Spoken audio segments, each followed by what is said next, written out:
Hello दोस्तों, तो कैसे हैं आप लोग। आई होप कि आप बहुत अच्छे होंगे।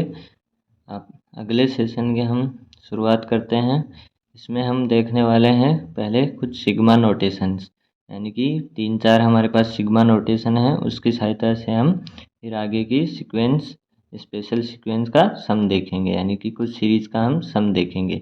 तो पहले सिग्मा नोटेशन हमारे पास दिया हुआ है सिग्मा आर की, R is equals to 1 up to N है हमारे पास A are plus minus B R. तो इसको हम, अगर ये सिग्मा नोटेशन हमारे पास आता है तो इसको कैसे सोल्व करते हैं, हमारे पास दिया हुआ है।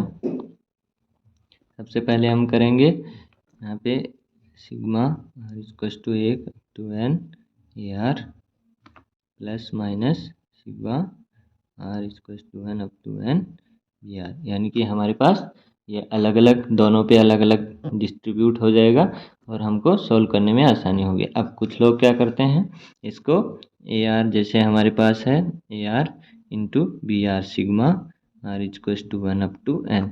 अब इसको करने लगते हैं r equals to 1 n a r sigma r equals to 1 और बी आर, ये करने लगते हैं। ये बिल्कुल गलत चीज़ है, ये हमको कभी नहीं करनी है। गुणा और भाग में ये डिस्ट्रीब्यूट नहीं होगा। अगर हम ऐसा करेंगे हमारा 100% आंसर गलत आएगा।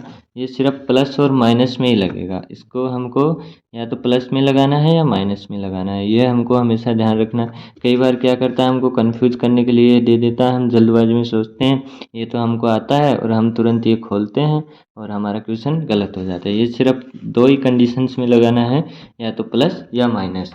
अगला नोटेशन है हमारे पास, ये हमारे पास कांस्टेंट है मल्टीप्लाई में ए आर और यहाँ पे दिया हुआ है। तो हमको क्या करना है, के को हम बाहर ले सकते हैं और इसको एज इट इज लिख सकते हैं। ये हमारे पास हो गया। अब हमारे पास के की वैल्यू है आर इक्वल्स टू एन और एन, तो हम इसको क्या लिख सकते हैं, के plus k plus k plus k plus up to n times. तो हमारे पास इसकी वैल्यू क्या हो जाएगी, एन की, यानी कि जितना यहाँ पे दिया हुआ है उसको इससे सिंपली मल्टीप्लाई कर दो। ये हमारे पास अगला सिग्मा नोटेशन हो गया। अब हम देखते हैं sum to N terms of some special sequence, जो हमारे पास बहुत इंपॉर्टेंट है। इससे बहुत ज़्यादा क्वेश्चन भी आते हैं। इसके बाद हम कुछ PYQ भी करेंगे। हमारे पास पहला है sum of first N natural numbers, यानी कि हमारे पास एन नेचुरल नंबर दिए हुए हैं लाइक 1 2 3 अप टू एन। तो इसका हमारे पास योग का फॉर्मूला हो जाएगा n into N plus 1 up to upon 2। ये हमारे पास इसका फॉर्मूला आ जाएगा। अब हम इसका स्क्वायर का फॉर्मूला देखते हैं, जैसे 1 का स्क्वायर, 2 का स्क्वायर, 3 का square up to n square. तो इसका फॉर्मूला हमारे पास हो जाएगा n into N plus 1 into 2n plus 1 upon 6। ये हमारे पास इसका फॉर्मूला हो जाएगा। अगला है हमारे पास K3, यानी कि पावर 3 है, 1 की पावर 3, 2 की पावर 3 अप टू n की पावर 3। तो इसको हमारे पास है n into N plus 1 upon 2 का होल स्क्वायर, यानी कि बेसिकली हमको करना क्या है, इसी का हमको स्क्वायर करना है, यानी कि n into N plus 1 up to upon 2 का स्क्वायर करना है। और ये फॉर्मूले हमको तीनों याद रखने हैं। और सम ऑफ 4 नंबर्स है हमारे पास 2k माइनस 1, यानी कि 1 3 अप टू 2n माइनस 1 का हमारे पास क्या हो जाएगा, योग का फॉर्मूला एन स्क्वायर। ये हमको याद रखना है। अब तीनों चीज़ें हमको याद रखनी है और जो नोटेशन है इसको भी याद रखने हैं, क्योंकि इससे क्वेश्चन आता है। अगर हमको ये चीज़ नहीं आएगी, हम इसी के अंदर कंफ्यूज हो जाएंगे और इसको नहीं कर पाएंगे। इसलिए हमको ये तीनों भी आने चाहिए और ये हमको ज़रूर याद होने चाहिए। एक बार फिर रिवाइज करा देता हूँ। 1 plus 2 plus 3 up to n हमारे पास हो जाएगा n into N plus 1 by 2। और हमारे पास स्क्वायर के फॉर्मूले में हो जाएगा n into N plus 1 into 2n plus 1 upon 6। यहाँ पे हो जाएगा हमारे पास n into N plus 1 by 2 का होल स्क्वायर। यहाँ के इसका स्क्वायर कर देना है हमको। अब इसके ऊपर हम कुछ प्रॉब्लम देखते हैं। ये प्रॉब्लम है हमारे पास PYQ प्रॉब्लम। अब इसके अंदर हमारे सिग्मा नोटेशन भी यूज होंगे और हमारे पास हमारा सीक्वेंस का योग भी यूज होगा। तो हमारे पास यहाँ पे दिया हुआ है आर क्यूब। तो आर क्यूब का हम अभी फॉर्मूला पढ़ के आए हैं, आर बराबर 1 एन। आर क्यूब का फॉर्मूला था हमारे पास N into N plus 1 upon 2 का होल स्क्वायर।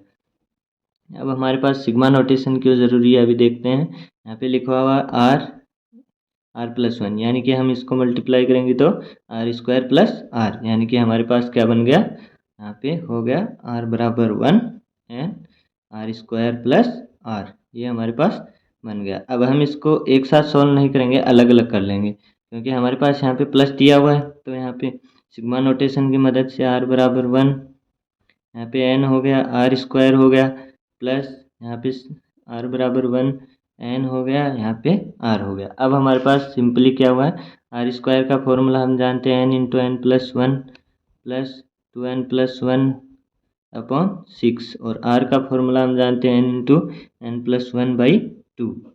ये हमारे पास सिंपली हो गया। तो सिग्मा नोटेशन की ज़रूरत हमको क्वेश्चन के बीच में ऐसे पड़ती है, इसलिए हमको सिग्मा नोटेशन आना चाहिए। आगे हम देखते हैं, अब तीनों की वैल्यू हम रख देते हैं। यहाँ पे r³ की वैल्यू रखेंगे तो यहाँ पे n × n+1/2 का स्क्वायर अपॉन में हो जाएगा हमारे पास, इसकी वैल्यू हो जाएगी इन दोनों का योग, n × n+1 2n+1/6 plus n × n+1/2। अब इसको हम n × n+1 यहाँ भी है, n × n+1 यहाँ भी है, n × n+1 यहाँ भी है, तो यहाँ से कॉमन ले लेंगे, तो हमारे पास क्या बच गया, n × n+1/4, और यहाँ पे हम n × n+1 कॉमन ले लेंगे, तो हमारे पास क्या बच गया, 2n1+/6 प्लस 1/2। तो ये हमारे पास क्या हो गया, कैंसिल होगा। अब हम क्या करेंगे, n² यहाँ पे वैसा का वैसा ही रहने देते हैं, n × n+1/4, ये हमारे पास लैसा आ गया, तो 2n+1+3/6। अब हम क्या करेंगे, इसको ऊपर ले जाएंगे, यानी कि n × n+1, यहाँ पे 6 हो गया, यहाँ पे 4 हो गया, 2n+4। अब हमारे पास यहाँ पे 3 हो गया, यहाँ पे 2 हो गया, तो यहाँ पे 3 हो गया, यहाँ पे n+1 अपॉन में हमारे पास हो गया, यहाँ पे हम 2 यहाँ से कैंसिल हो गया, तो 2 हो गया, यहाँ पे 3 हो गया। अब यहाँ से हम 2 और कॉमन ले लेंगे, तो यहाँ पे 4 हो गया, यहाँ पे n+2 हो गया। तो ये हमारे पास आंसर आ गया 3n n+1/4n+2, यानी कि हमारे पास ऑप्शन नंबर डी हो गया, और ये हमारे पास PYQ क्वेश्चन है। तो इसके मतलब हमको सिग्मा नोटेशन भी याद होना चाहिए, और हमारे पास सीरीज का सम का योग भी हमको आना चाहिए, क्योंकि r³ का योग का अगर फॉर्मूला नहीं आएगा तो हम क्वेश्चन नहीं कर पाएंगे। यहाँ पे अगर नोटेशन हमको नहीं आएगा तो हम क्वेश्चन नहीं कर पाएंगे, इसलिए हमको सिग्मा नोटेशन याद होने चाहिए। और प्रोडक्ट यहाँ पे प्लस था, इसलिए हमने सिग्मा नोटेशन लगा दिया, अगर यहाँ पे प्रोडक्ट होता तो हम ये कभी यूज़ नहीं कर सकते थे। इसलिए हमको ये ध्यान रखना है कि प्रोडक्ट और डिवाइड तो नहीं है, ये सिर्फ हम प्लस और माइनस में लगाएंगे। अब यहाँ से हमने इसको डिस्ट्रीब्यूट कर लिया, फॉर्मूला रख दिया, तीनों फार्मूले हमको याद थे, अब फॉर्मूले कर दिए और हमारा PYQ सिंपल सॉल्व हो गया। अगला क्वेश्चन है हमारे पास, हमको सीरीज का सम ज्ञात करना है, 11 का स्क्वायर प्लस 12 का स्क्वायर प्लस 13 का स्क्वायर अप टू 20 का स्क्वायर। ये भी हमारे पास क्या है, एक PYQ क्वेश्चन है। ये भी हमारे पास पिछले सालों में आया हुआ सेकंड ग्रेड का ही क्वेश्चन है। यहाँ पे हमको सीरीज का सम ज्ञात करना है। अब हम क्या करेंगे, यहाँ पे हमको दिया हुआ है 20 टर्म का ज्ञात करना है, लेकिन हमारे पास तो 1 से 10 तक की टर्म गायब हैं। अब हम क्या करेंगे, हमारे पास 1 का स्क्वायर प्लस 2 का स्क्वायर प्लस 3 का स्क्वायर अप टू 11 का स्क्वायर प्लस 12 का स्क्वायर अप टू 20 का स्क्वायर। इसका सीरीज का फॉर्मूला हमको आता है, क्योंकि हम जानते हैं, क्योंकि r=1 अप टू 20 r², तो हमको फॉर्मूला इसका हमको योग का पता है, n × n+1 2n+1/6, ये हमको फॉर्मूला पता है। यहाँ पे n कर देते हैं, उसका फॉर्मूला पता है, लेकिन हम यहाँ से फॉर्मूला नहीं निकाल सकते। लेकिन अब हम क्या करेंगे, हमारे पास 20 तक का फॉर्मूला पता है, तो हम इसको यहाँ तक पूरी का सम निकाल लेंगे। और क्या करेंगे, हम 10 तक का हम क्या करेंगे, सीरीज का योग घटा देंगे, जिससे हमारे पास क्या हो जाएगा, यहाँ तक इतनी सीरीज का हमारे पास सम बच जाएगा और हमारा आंसर मैच कर जाएगा। तो हमारे पास हम क्या करेंगे, पहले 20 तक का निकालेंगे, तो हमारे पास n की वैल्यू कितनी हो जाएगी, 20। तो हम यहाँ पे करते हैं 20, यहाँ पे 20 + 1, यहाँ पे 20 × 2 40 + 1, यहाँ पे 6। तो हमारे पास क्या हो जाएगा, 20 × 21 × 41, 6 यहाँ पे हो जाएगा 10, यहाँ पे 3, यहाँ पे हो जाएगा 7, 7 × 70 × 41, यहाँ पे हो जाएगा 7, 28, 70। तो ये हमारे पास क्या हो गया, 1 से 20 तक का स्क्वायर का योग। अब हमको ज्ञात क्या करना है, 11 से लेके 20 का स्क्वायर का योग। तो हम क्या करेंगे, 10 तक के स्क्वायर के योग को घटा देंगे। तो अब हम क्या करेंगे, यही फॉर्मूला कहाँ तक लगाएंगे, 1 से 10 तक के लिए। तो हमारे पास यहाँ पे हो गया n की वैल्यू 10, यहाँ पे हो गया हमारे पास n + 1 11, और यहाँ पे हमारे पास हो गया 21 बटा में 6। तो हमारे पास यहाँ पे 5 हो गया, यहाँ पे 7 हो गया, यहाँ पे 35 × 11 हो गया। तो हमारे पास कितना आ गया, 35 प्लस यहाँ पे 35 हो गया, तो हमारे पास 5 ऐड 3 385।